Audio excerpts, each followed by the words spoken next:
Friends, అందరూ ఎలా ఉన్నారు?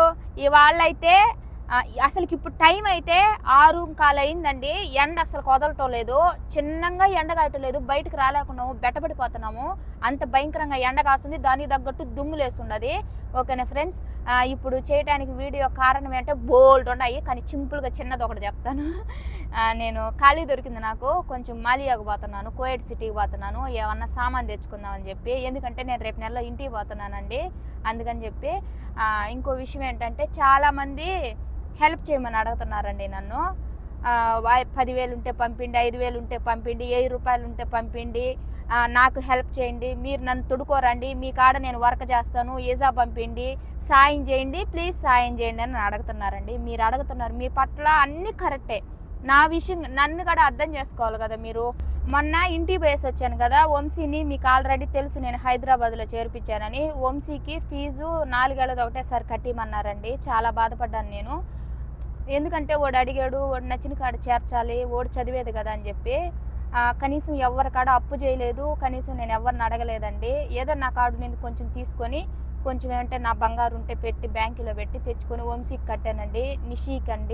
నిషీకి ఫీజు, పిల్లకాయలు, మంచి చెడ్డ అన్నీ నేనే చూసుకోవాలండి. నేనేడ కష్టపడితేనేనండి రూపాయి వచ్చేది. ఒక్కోసారి 2 రోజులు కూడా నిద్రబాను, నేను పనులుంటే చేసుకుంటాను. ఎందుకంటే నాకు పని మనం కష్టపడితేనే కదా రూపాయి వస్తుంది. ఆ రూపాయి ఏదైనా వస్తే నా బాధలు తీరుతాయి, నేను పిల్లకాయలకి మంచి చెడ్డ చూసుకుంటాను. ఇట్లా ఆలోచించి అలా కష్టపడి ఇక్కడ అంత బాధపడి రూపాయి అనేది సంపాదిస్తాను. మీరేమంటే సాయం చేయండి అని అంటారు. నేను చేయాలనే నా మనసులో, నేను చేయాలనుకున్నప్పుడు నా బాధలన్నీ నా కాళ్ళ ముందర ఉంటాయి. నా బాధలు చూస్తే ఇంకా జాస్తిగా ఉన్నాయి. మీకు ఎలా చేయాలి నేను సాయము? ఇంకో విషయం ఏంటంటే యూట్యూబ్ మనీ వస్తుంది కదా అని అనుకుంటారు. యూట్యూబ్ మనీ అయితే రావటం లేదండి, పెద్దగా రావటం లేదు. వస్తే 15,000, 10,000, 20,000 లోపల వస్తుంది.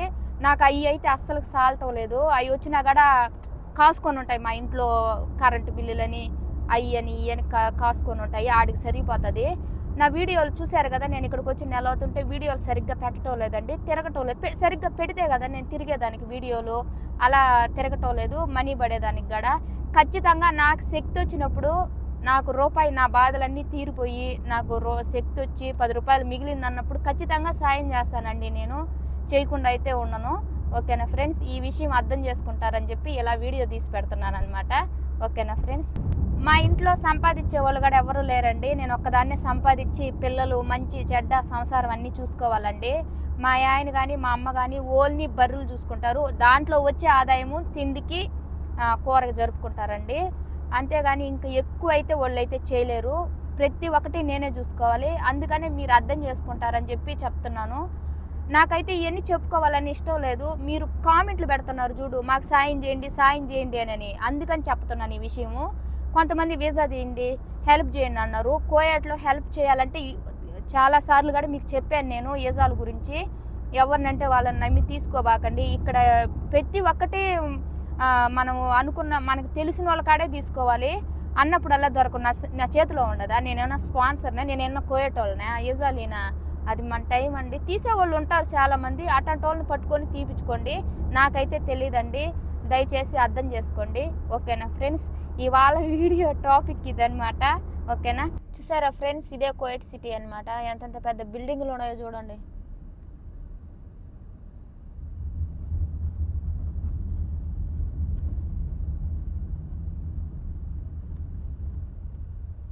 ఈ వీడియో ఎలా ఉండదో కూడా ఖచ్చితంగా కామెంట్ చేయండి, లైక్ కొట్టండి, సబ్స్క్రైబ్ చేయండి. ఓకేనా ఫ్రెండ్స్, ఇప్పుడైతే ఏమన్నా సామాన్ తెచ్చుకుందామని పోతున్నాను. Bye friends.